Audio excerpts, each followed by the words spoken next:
Some of the best attorneys at generating business really get business from just a lot of different types of people. And I think that the smartest thing you can do is just with everybody that you come across with and deal with, that you treat them well and that you let them know what you're doing. You have business cards ready and are always ready to get business any way you can.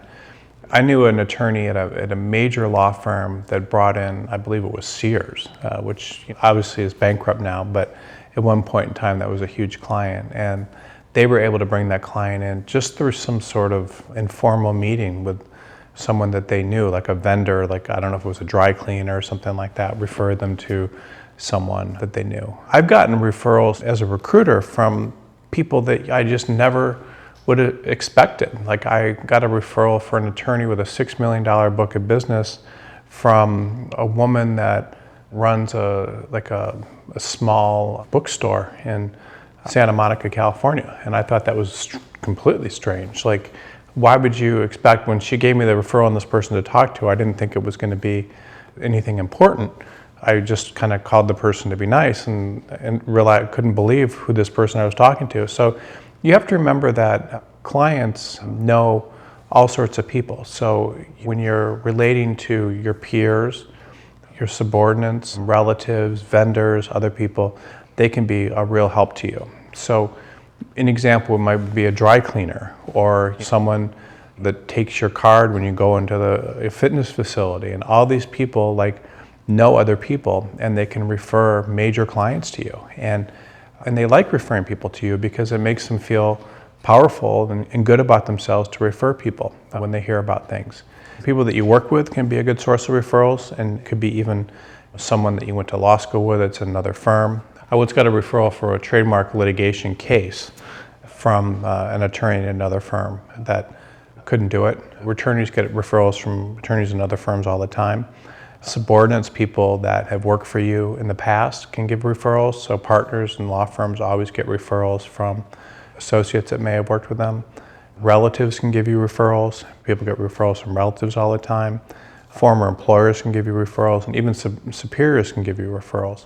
When I was practicing law and when I decided to leave the practice of law, I wasn't sure if I wanted to be in recruiting or I wanted to start my own practice. And I got lots and lots of referrals from my former firm. And lots of attorneys get referrals from their former firm when they leave. So it's important to remember to always make sure that you have a good relationship with the people inside of your firm and everybody you kind of work with, because that'll lead to referrals. The best thing you can do is you can stay in touch with those people. So sending Christmas cards, checking in.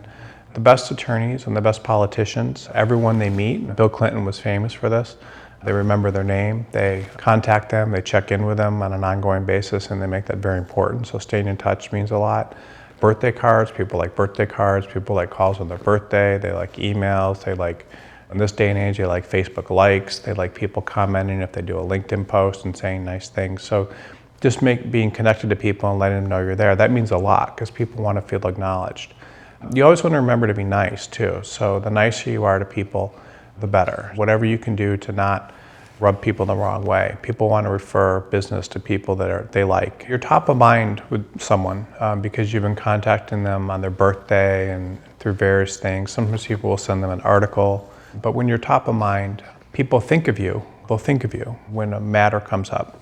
And if people think of you when a matter comes up, then they're more likely to call you and refer business to you. So the people that get business a lot of times are those that are thought of.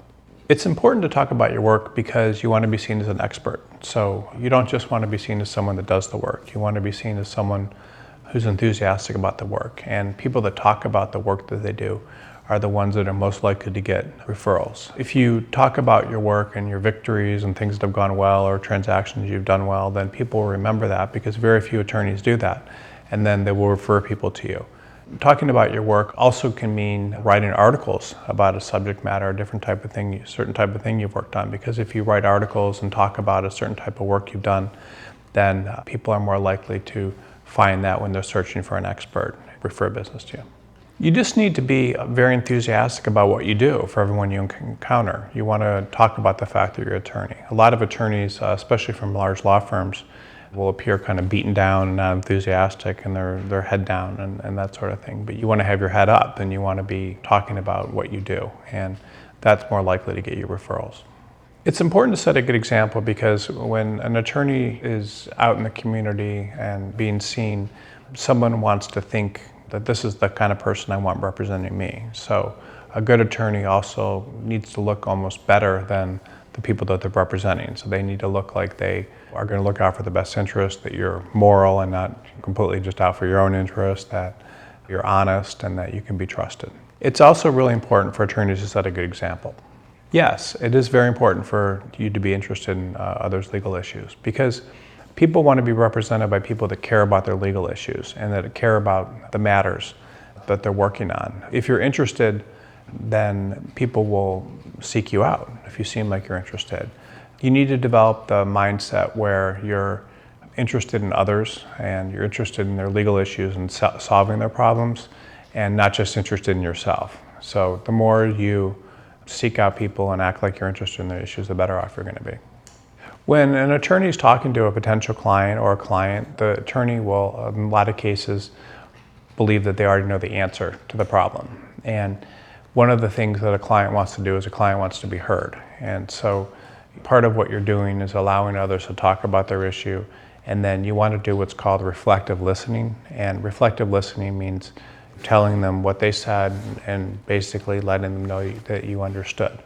If people have that ability to be understood and they walk away and they feel like they've been understood, then they feel much better. And if they feel better, then they're more likely to want to work with you in the future, as opposed to someone who doesn't listen to their problems. I had an experience recently where I was going to hire an attorney to do some corporate work for me, and the attorney got on the phone and just started telling me what I needed and coming to all these conclusions, and didn't even listen to what I needed. And because they didn't listen to what I needed, they never understood what I needed. And when I hung up the phone, I couldn't believe this person didn't know what I needed, so I didn't want to work with them. And I think people have that experience when they're trying to hire attorneys all the time. It's important to get outside your social circle, because the more people you meet, the more potential clients and referrals you're going to have. So you always want to be meeting people and staying in touch with them and trying to develop new relationships. It's really the best way to build a book of business, is to meet as many people as you can and then stay in touch with those people.